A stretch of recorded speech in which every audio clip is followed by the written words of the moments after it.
going to start the recording.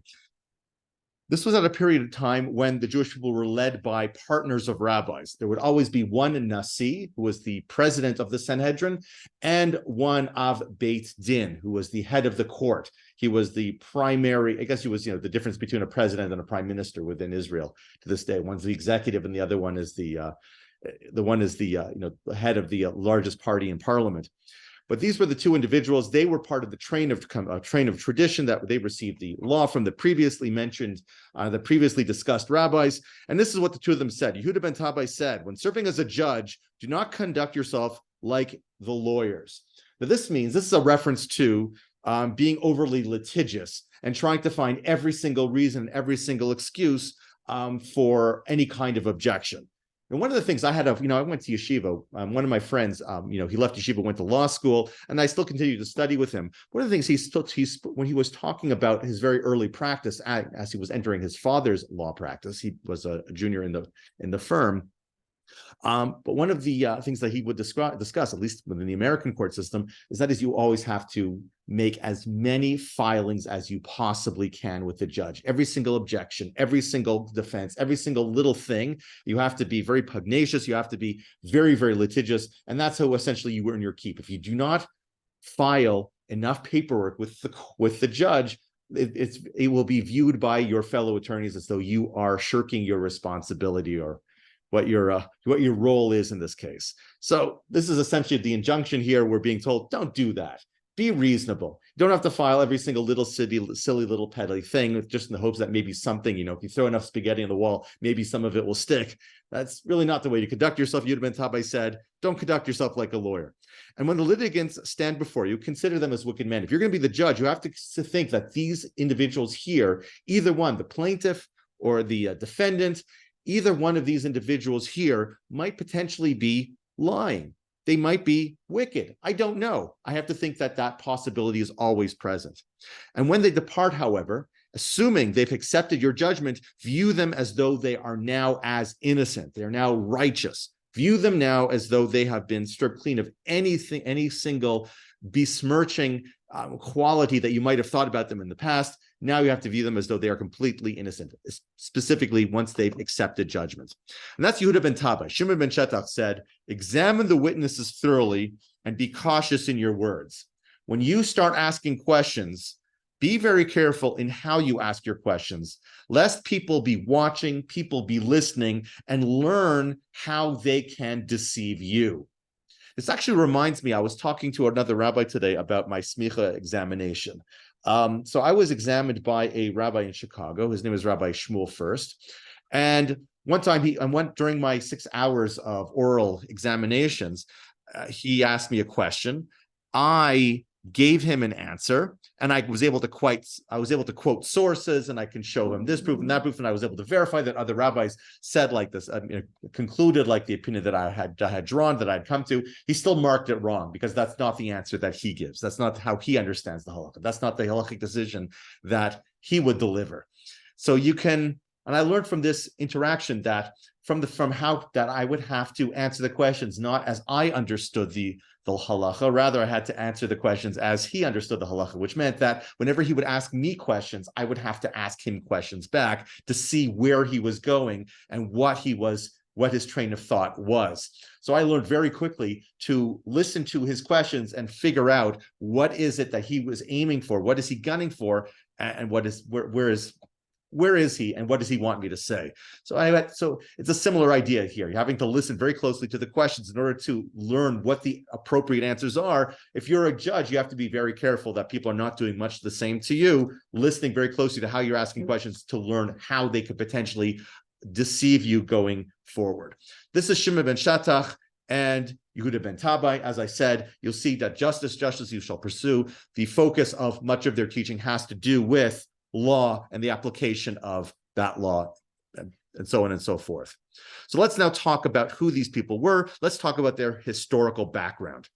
These two individuals were active towards the latter half of the Hasmonean period. The heroes, the protagonists of the last class we gave, was Rabbi Yehoshua ben Prachia and Nitoiho Arbeli. They flourished during the time of Hyrcanus, Yochanan Kohen Gadol. That's this guy right over here. That was the previous generation of rabbinic leaders. Now, he reigned until the year 104. As you can see over here, 104 BCE. That's when he passed away, and he was succeeded by his son, Aristobulus. Now, Aristobulus was certifiably insane. He killed his mother. He killed some of his brothers. He imprisoned the rest. Ultimately, he himself went completely stark raving loony, and it was necessary for him to be locked up in a room, which he eventually was.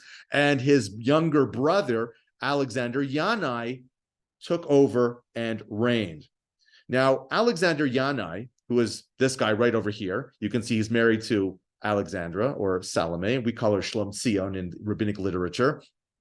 They reigned for a very long time. Alexander Yanai himself reigned for over 25 years, from about the year 104 or 103 BCE until the year 76 BCE. And when he passed away after those 25 years, he actually left the kingdom to his wife. She was his official successor, and she reigned again for another 10 years until about the year 67 BCE. They reigned for a considerable period of time, and they brought an incredible amount of stability. We can also see the territory that Alexander Yanai conquered. This green area was the land of Israel that he had himself inherited from his father, or from his brother. It's from his father via his brother. And you can see in the pink here, the expanded territory that he conquered. It was he who is considered to be probably the greatest Hasmonean king, who expanded the borders to the greatest extent that it had been since the days of Shlomo HaMelech, for that matter. So they were very, very powerful leaders, and Alexander Yanai reigned with something of an iron fist. If you were to read Josephus, you were to look at some of the historical record, he was a monarch. He was not particularly nice. He was like just about everybody else who was reigning at the time. They were all basically thugs and brutes. Now, this period was also different in that most of the previous rabbis that we've discussed, they were rabbis who governed or who led from the rabbinate, and we don't know a lot about them. We had to really sort of comb through the sources and really suss out and try to find sources, even hints and allusions to things that happened to them. When it comes to these two individuals, Yehuda ben Tabbai and Shimon ben Shetach, we actually finally do have quite a bit of sources. We're able to piece together a whole lot about their lives, who they were as individuals, and then again, there are many, many sources. Now, one of the things that has to be said, and here you can take a look at this picture over here, getting back to basically this divide between the Jews of Israel versus the Jews of Babylon. We find that this period is typified by two different descriptions. In Bavel, they do not have nice things to say about Alexander Yanai. They only have criticisms for him. And in the words of, who's this? No quote that I have over here. To quote Yehoshua Ephron, he says that the histories depict an image, or at least the Talmud Bavli depicts an image of a notorious dictator who despises the sages, murders rabbis, and is wicked and heartless. And in fact, throughout the Talmud Bavli, anytime they want to refer to just a generic bad king, they just use the word Yanai to say that, as a descriptor. The king was a Yanai, was how they would describe them. And again, I will beg forgiveness from Yanai Siegel, who's here. And this Yanai is great. We're not talking about this Yanai. We're talking about that Yanai. It's a different Yanai. All right, but maybe the Yanai here. Well, maybe the Yanai here is discussed as described in the Talmud Yerushalmi. For that matter, your brother Akiva is spelled with a hey, right? So that's how they spell it in the Talmud Yerushalmi versus the Talmud Bavli. So maybe your parents were really into the Eretz Yisrael Dik Torah. But anyways, the Talmud Yerushalmi actually has a much more balanced approach. It has a much more measured in its approach to Yanai.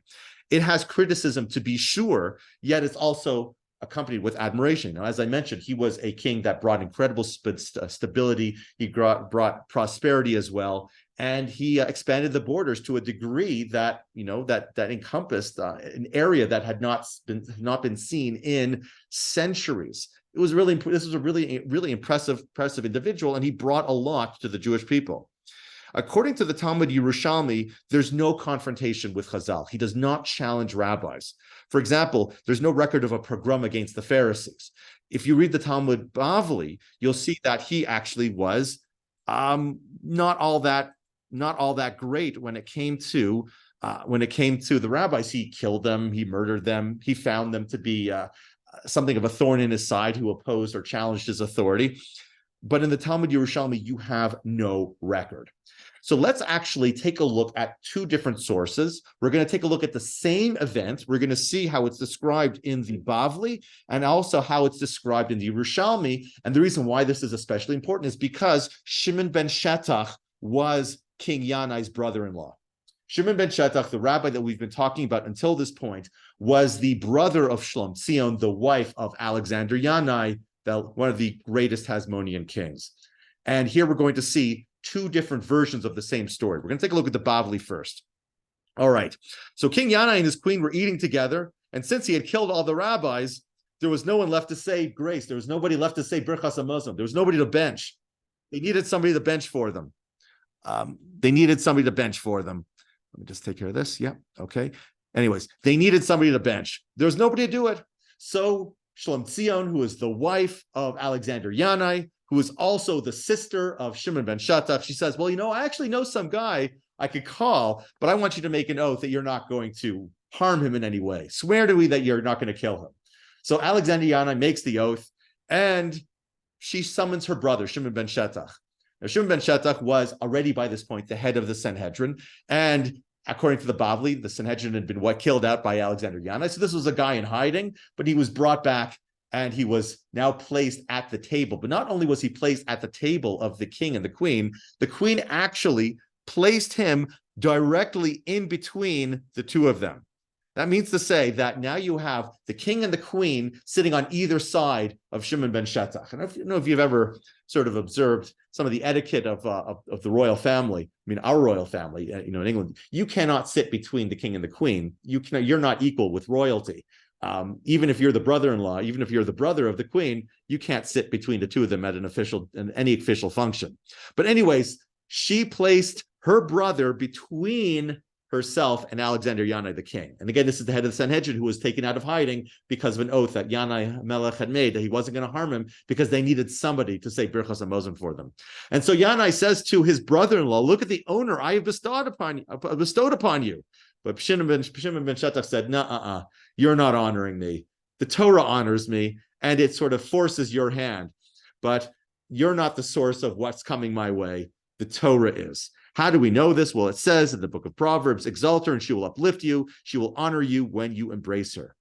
So Yanai was trying to, try to keep it civil, but he felt that Shimon ben Shetach was challenging his authority. So he turns to his wife and says, do you recognize? Don't you see how these rabbis just always challenge my authority?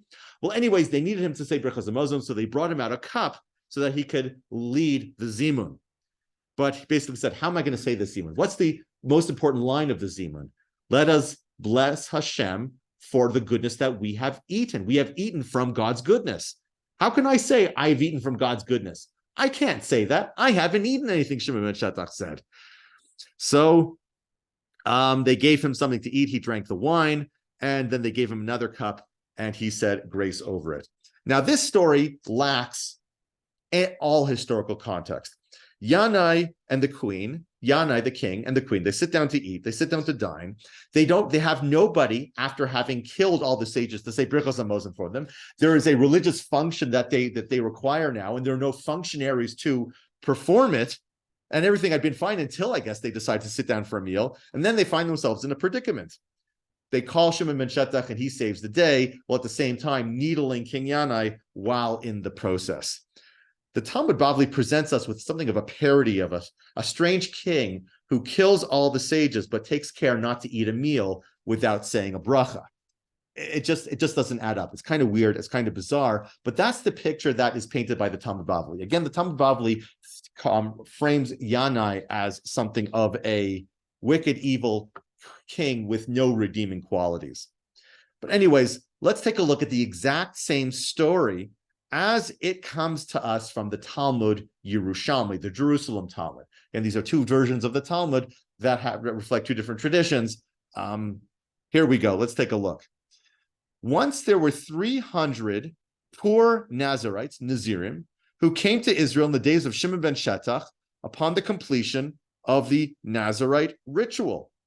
Now, they could not afford to bring the required sacrifices, so Shimon ben Shetach took it upon himself to absolve them, to try and find a way of relieving their monetary obligations, and he found loopholes to exonerate at least one half of them, 150 of the 300, and the remaining 350 he needed to find sources to fund their sacrifices.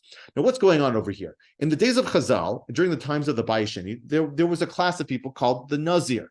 This Nazir was someone who abstained from wine, from coming in contact with the dead. They didn't cut their hair, and they were largely viewed as positive figures. They were approved of, they were held of, they were considered to be laudable individuals who, at the time when it became necessary for them to for their Naziris to come to an end, when they would have to bring every single one of them 3 sacrifices, this was something of a financial hardship that they had to deal with. The Chachamim took it very seriously to try and find ways to ameliorate their situation by either absolving them of their vow, nullifying their vow, or finding sources of payment.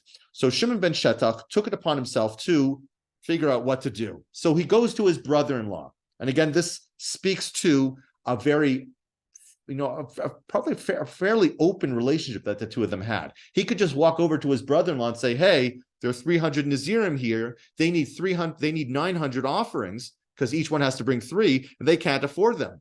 So Yanai HaMelech said, okay, well, I'll cover half the sacrifices that have to be brought. That's 450 sacrifices. You cover the remaining 450. And that's exactly what Yanai HaMelech did. He contributed the funds, and he was able to pay for the 150 Nazirim that still have to bring their sacrifices. But Yanai misunderstood something, because Shimon ben Shetach had already nullified the vows of the other 150. So it turns out that Yanai HaMelech paid for everything, and Shimon ben Shetach paid nothing. So a talebearer went to the king and told him Shimon ben Shetach paid nothing of his own. King Yanai heard and was enraged. Shimon ben Shetach became frightened and he hid. You can't see it here because he fled for his life. That's the language that we find over here. So this is the source of the argument. This is the source of the frustration. And you see over here that there was an open, an open relationship that the two of them had, a normal relationship between brother-in-laws, generally speaking, except one happens to be a brutal monarch. And when he realizes that he's been cheated, he's liable to kill his brother-in-law. But at the same time, there's no wiping out of the sages. The source of their argument is something of a misunderstanding of financial obligation. So anyway, Shimon ben Shetach is hiding away. Meanwhile, the Seleucid Empire has basically fallen, and there's a new power on the scene. It happened in the previous generation, and that's the Persians, the Parthian monarchy, the Parthian. I'm trying to think of the word. But anyways, the Parthians are in control of Persia. They've taken over a good area, a good portion of this area. And even in the days of Yochanan Kohen Gadol, this is King Yanai's father, even in his days, alliances had been made. Israel was now something of a client state to the Persians. And the failure, or thus the collapse of the Seleucid Empire, allowed the Jewish kingdom to expand, as we saw in that picture. It became something of an empire already by this point, and it was now very closely aligned with Persia. And so you find that it makes sense that there would be, Persian dignitaries coming and paying visits to Alexander Yanai's court. And here you have they have this exact story. This is act number 2. So after some time, dignitaries from the Persian kingdom came to visit Yanai. When they sat down to eat, they told Yanai, hey, where's that elderly guy who used to always entertain us with words of wisdom? Yanai told them what had happened, and they said, bring him here. The meal is always much more entertaining when he's around. So Yanai was kind of forced to bring his brother-in-law back. It wasn't necessarily his wife in this story. It was the Persian Empire. Anyways, he gave a sign. He gave his word to Shimon ben Shetach that he would come to no harm. And so Shimon ben Shetach arrives, and he sits himself down between the king and the queen. It's at this stage that the two begin a discussion about their past grievances. The visitors watch, tensely anticipating a verbal duel between the king and the sage. And this is no private conversation. This is part of a public symposium on wisdom and scholarship. And here you have the discussion. Yanai said to Shimon ben Shetach, "Why did you trick me?" Shimon ben Shetach responded, "I didn't trick you. I provided for the Nazirim just as you did. You provided half with your money, and I provided for half of them with my Torah knowledge. As it's written, one who sits in the shade of wisdom, it's as one who sits in the shade of money." Well, Yanai said, "Well, I don't understand. If you're innocent, as you say, then why did you hide? There's no greater declaration of guilt than hiding away." To which he said, "Well, I hide. I heard that you were angry. I heard you were angry with me, and I wish to fulfill the following verse: hide for the moment until anger passes." And here Yanai shows himself to be something of a scholar also, because he recognizes the truth in what Shimon ben Shetach was saying, and he quotes the latter half of that verse, which is, "And the advantage of knowledge is that wisdom preserves the life of its possessors." So now we're about to start the second round. This begins with Yanai berating the sage, berating Shimon ben Shetach for shamelessly seating himself between the king and the queen against all rules of etiquette. So here again, Yanai tries to show that wisdom is not sufficient to merit leadership. So Yanai asked him, "Why did you sit between the king and the queen?" Shimon ben Shetach responded, "Well, because in the book of Ben Sira it says, exalt the Torah, and she will uplift you. Between nobles, she will seat you." So he was saying, well, it was coming to me because I uphold the Torah, therefore the Torah tells me that I am due this. I'm going to sit right here. Well, Yanai said, "Okay, whatever, guy. Bring him a cup of wine so that he could say Birchas Hamazon for us." But here Yanai said, "All right." But he said, "Well, how can I make this? How can I do this? The bracha of Birchas Hamazon, at least the Zimun, begins with, 'Let us thank Hashem for the food that we have eaten.' But I haven't eaten anything. So what am I going to say? The food that Yanai and his friends have eaten? Even now you persist in your obstinacy, marking me in my very presence?" Shimon ben Shetach said, "Well, what should I said? Well, I should thank Hashem for the food that I haven't eaten?" So the Yanai said, "So fine, give him food." They gave him food. He ate. He then said the bracha as he was required. The versions were right. What's that? The versions were right. This is much more fun. Oh, of course it is. Yeah. Yeah. Can you imagine how stuffy and boring those meals without the guy? Yeah. I mean, it was always a source of entertainment. But anyways, you see here a much different picture. You see Yanai as someone who perhaps is given to violence because Shimon ben Shetach did have to hide away, but he wasn't trying to murder all the chachamim. He wasn't trying to murder all the sages. There was no pogrom. And we also don't have this strange requirement that he needs somebody to make a bracha for him. Here, he was brought back, not because they needed somebody to make a bracha, but rather due to the pressure to their much stronger, much more powerful ally, essentially saying, "You better play nice with us, and we like the Shimon ben Shetach guy. He's fun." All right. So that said, let's now talk about Shimon ben Shetach. So we have Shimon ben Shetach himself. We know where he lived. We know we know the world in which he lived. We also know some of the people who surrounded him. Let's talk about his Leben and Schaffen, as they say in Yiddish, his life and works. So Yochanan Kohen Gadol was the father of Yanai, right? We said that before. Yanai was the third son of Yochanan Kohen Gadol. After Yochanan Kohen Gadol died, as we mentioned, Aristobulus was a very violent king, and we had several years of struggle. And it wasn't just struggle in terms of who was going to reign, who was going to be in control of the country. And further was these were years of struggle. There wasn't a lot of stability internationally. You had the Persians walking around, you have the Seleucids collapsing, you have the Romans rising up. But it was also a turbulent period within Israel itself, because the Hasmonean leadership, even by the time of Yochanan Kohen Gadol, the father of Yanai, the Hasmonean leadership had forged an alliance with the Tzedukim, who were at odds with the Perushim, the Sadducees, who were the forerunners of the of the rabbis, the party that Shimon ben Shetach represented. It was in this period that this struggle had begun, and it continued under the reign of Yanai and his wife Shlom Tzion. Shimon ben Shetach is clearly the representative of the Chachamim in the court. And his inclusion in Pirkei Avos, as we know, as we read, suggests that he was the head of the rabbinic court. There's usually an order to this. The person who's cited first, who's named first, is usually the Nasi, the president, and the person who is cited second is the Av Beis Din. So that would indicate that Shimon ben Shetach was the Av Beis Din because he's cited second in the Mishnah, but it's not so clear. There are some sources and there are some reasons to believe that perhaps, at least in this case, there was some kind of a change to the protocol in how the Mishnah was ordered, and in fact, he might have been the Nasi. Shimon ben Shetach also played a role in establishing a legal system, and we see this in a number of sources. And our discussion here is also going to begin once again with the Talmud Bavli. And this relates to how Yanai HaMelech humiliated the leadership of the Sanhedrin under the oversight of Shimon ben Shetach. So let's take a look. This is the story. This again comes to us from, I believe it is in Sanhedrin. So this is the story. This is actually a fascinating story because there's actually some interplay here with Josephus. It's possible that the slave that's mentioned here is actually Herod. Well, let's take a look. Yanai's slave killed a man.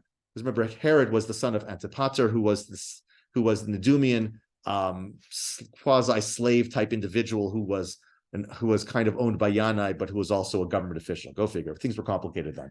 But anyways, Yanai's slave killed a man. So Shimon ben Shetach said to the sages, "Set your eyes upon him, let us judge him." It makes no difference as to who owns the slave. It doesn't matter if his father, the father of the slave, is the minister of war.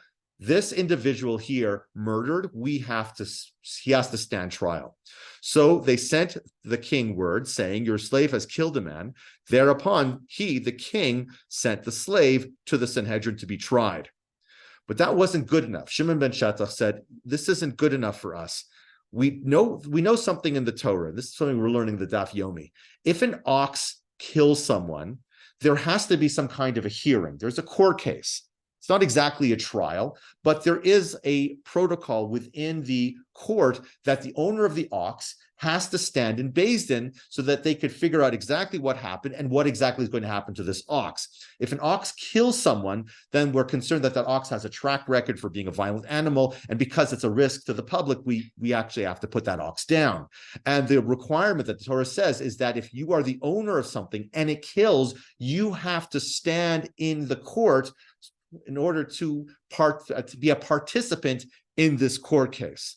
So the king accordingly came, but after he entered the Beis Din, he sat down. In the presence of the Sanhedrin, he sat down. And that is something of a faux pas. That's a big no-no.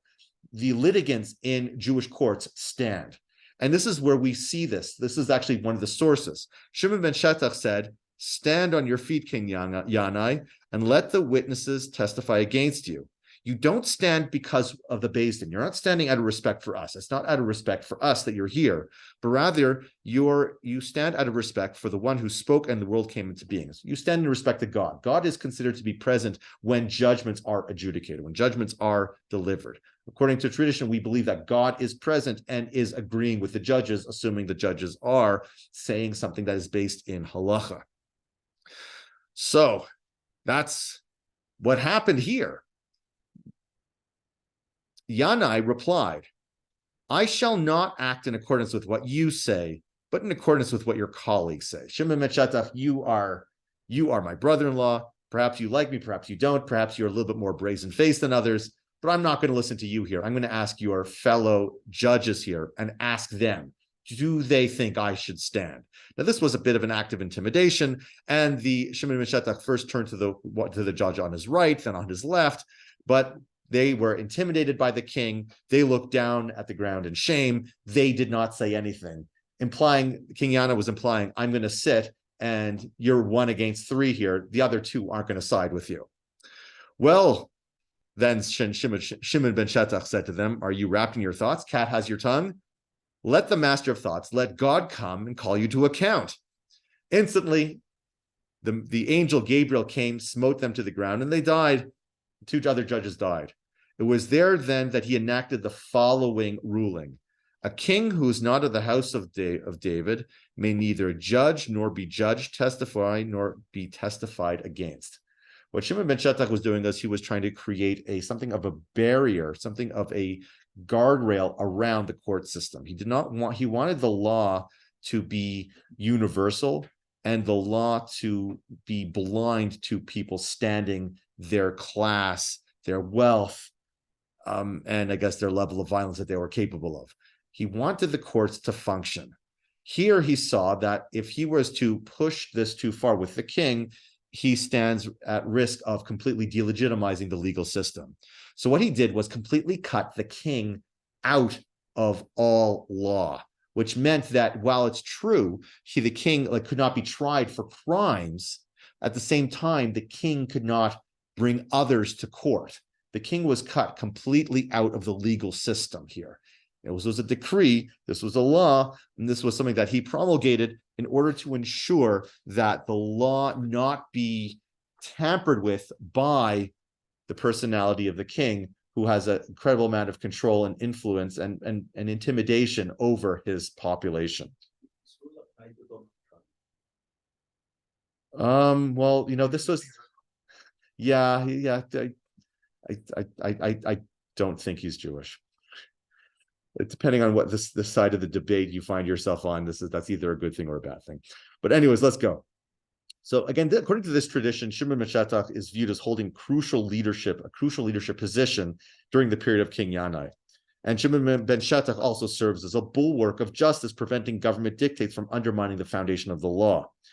And we have other sources that also attest to Shimon ben Shetach's power as a judge.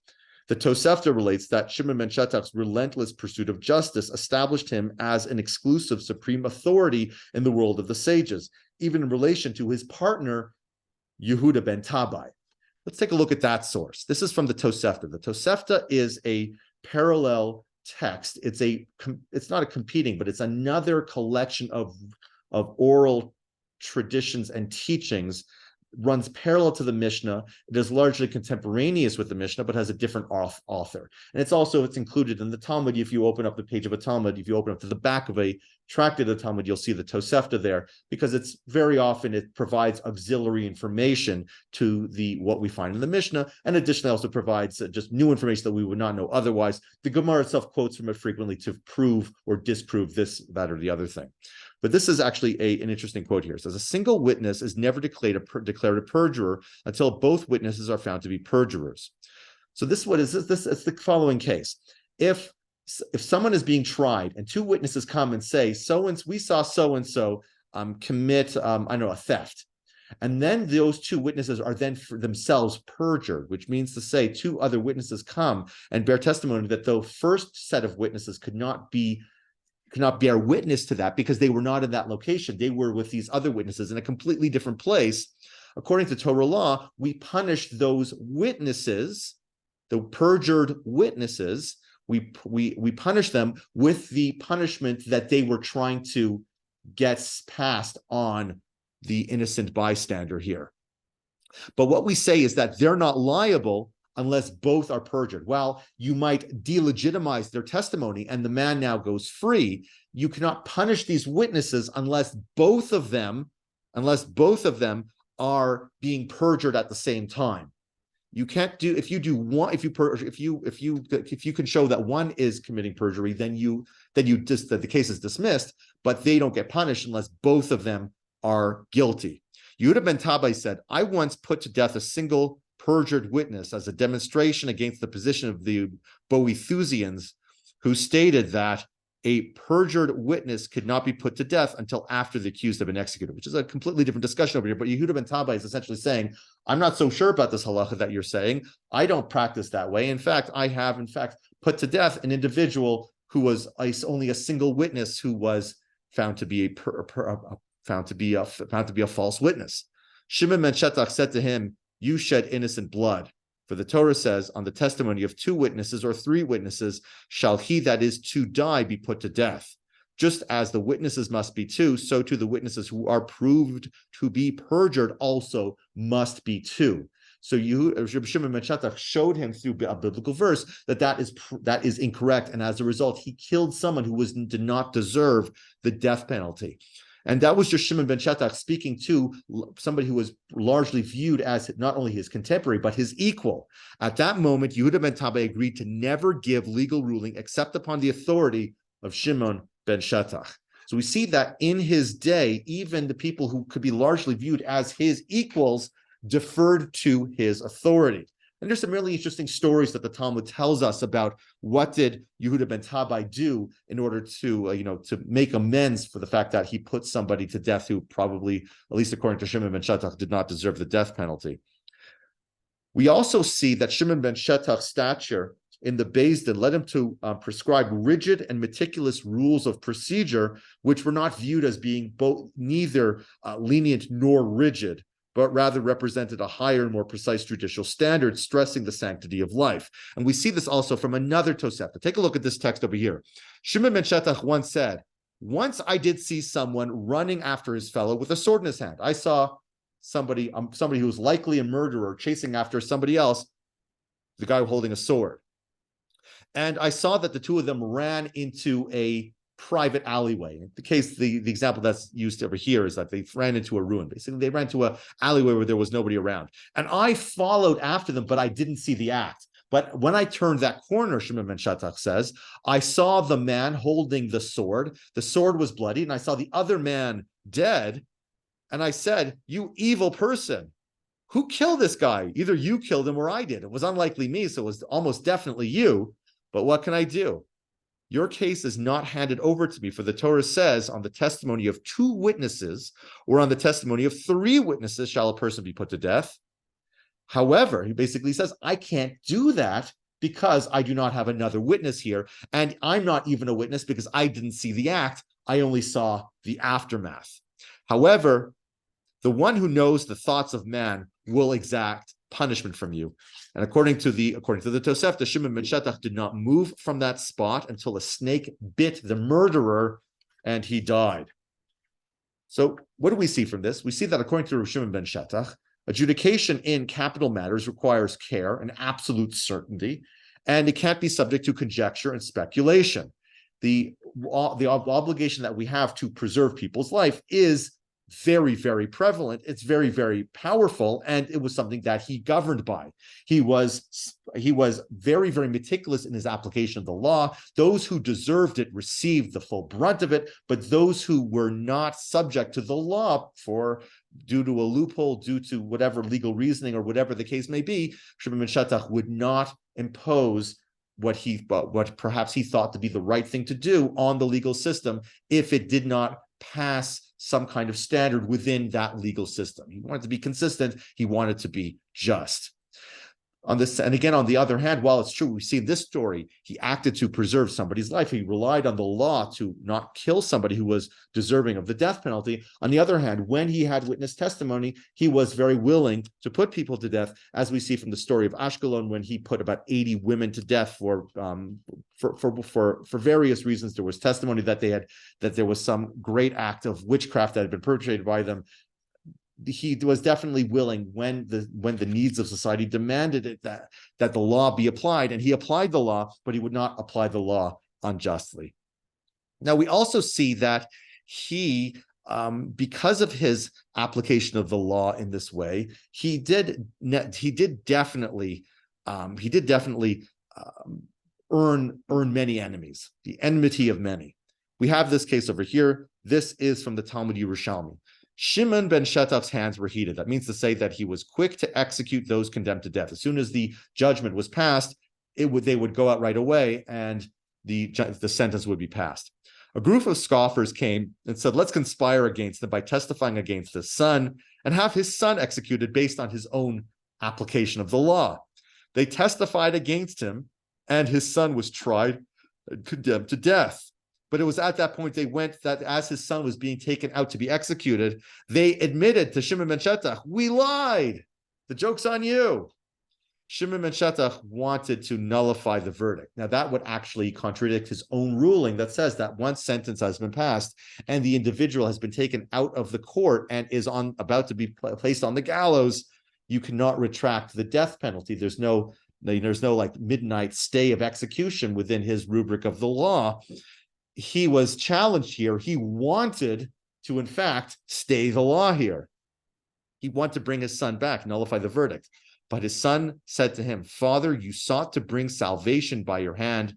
make me into the threshold of that salvation. We're not told the end of the story. We don't know if he was put to death or not. We don't know if he was ultimately executed, but the account depicts the inner tension of a person whose relentless attempts to fortify the rule of law forced him into making a sacrifice of his own son. And his son offers himself to be something of a sacrifice to bring salvation by your hand. The salvation referred to here was belief in a legal system capable of dealing with all of life's requirements, in which justice is administered equally to all, to poor and rich alike. And perhaps it's this personal tragedy that serves as the background for that teaching of Shimon ben Shetach that we started with: examine the witnesses thoroughly, be cautious in your words, lest they learn from your words and know now how to deceive you.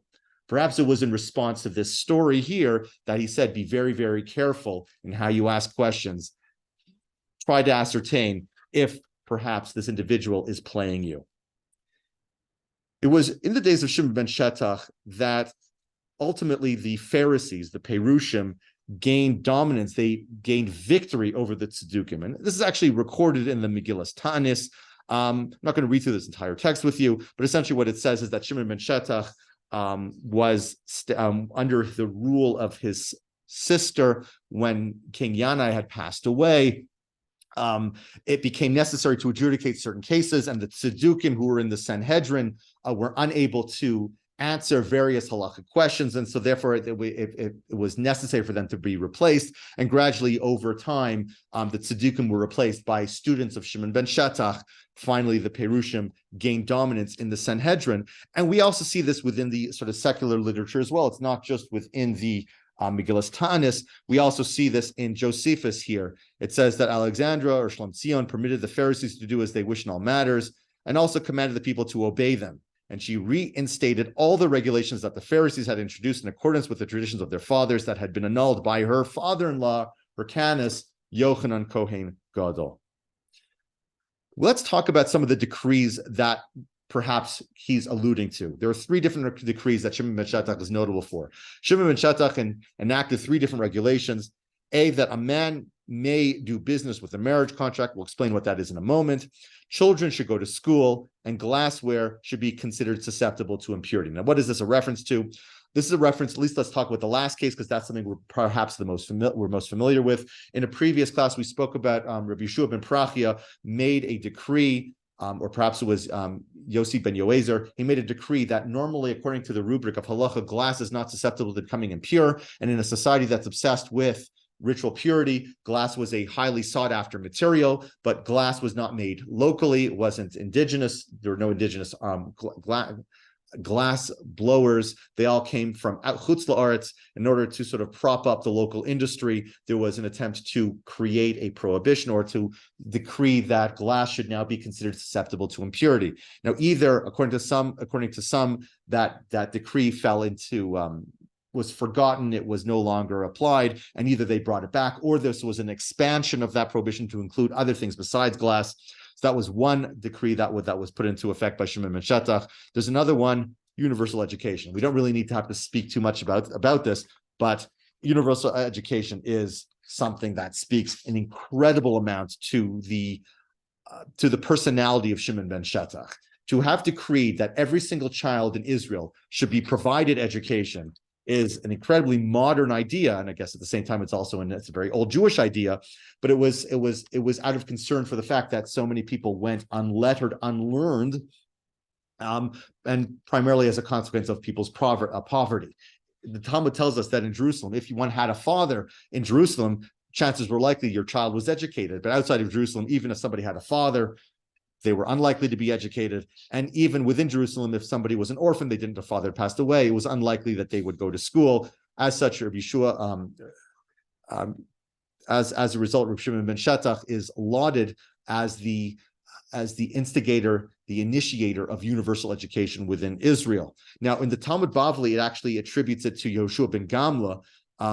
That's not a contradiction between the Bavli and the Yerushalmi. They were both contemporaries. They were both colleagues in the Sanhedrin. It's likely that Shimon ben Shetach, who being the more aristocratic one, the person who was closer to Shlomzion, who was the queen at the time, it's likely that this was his initiative and it was put into effect by Rabbi Yeshua ben Gamla.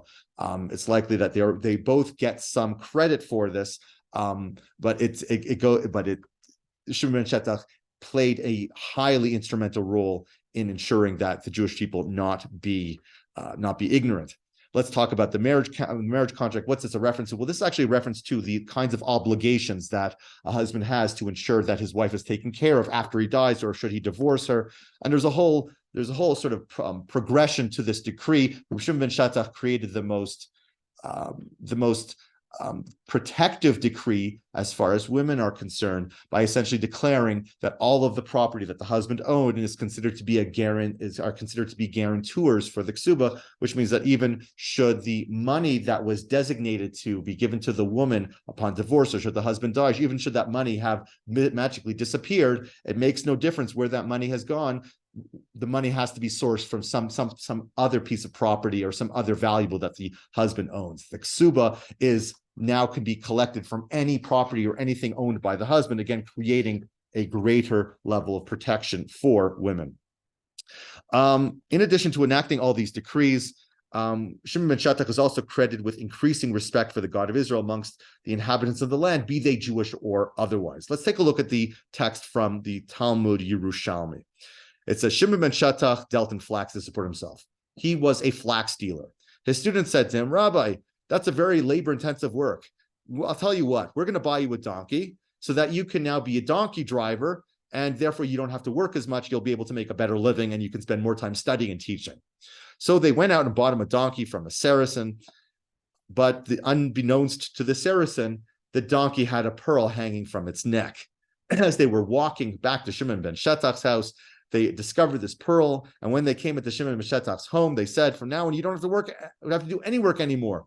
You'll take this pearl, you'll sell it, and you'll be able to live off of those proceeds for the rest of your life. We brought this donkey from a Saracen, and it was found hanging. A pearl was found hanging on its neck." Well, he said to them, "Well, did the Saracen know about that pearl when he sold it to you?" Well, they told him no. Well, he says, well, you have to return it. The Saracen sold you the donkey. He didn't sell you the pearl. Do you think Shimon ben Shetach would be so vile to collect something that does not come to him honestly? And we even have a version in the Brisa, in the Midrash Rabbah, that actually has them returning the pearl to the Saracen, which the latter exclaimed, Blessed be the Lord God of Shimon ben Shetach. So in conclusion, we're witness here to a glorious period for the Jewish people, which God's name was sanctified on earth. Education, the family structure, and the norms of law and morality were all consolidated and fortified. Shimon ben Shetach was largely responsible, again, to establishing a normal judiciary with rules that apply to everyone without any preferences or favoritism.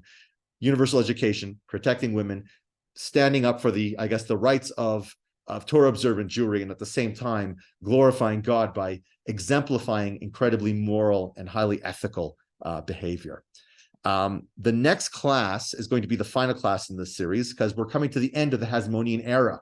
We have spoken about all the Hasmonean kings from Matisyahu and the rabbis that were contemporaries of his until here, Shimon ben Shetach and Yanai HaMelech. The next class we talk about Shemaiah and Avtalion, who were the rabbis during the end of the Hasmonean period, with the ascension of Antipater and Herod as the non-Hasmonean kings of Israel. And that concludes the class. I'm going to stop the recording, and I am open for questions, comments, or rebuttals. Okay.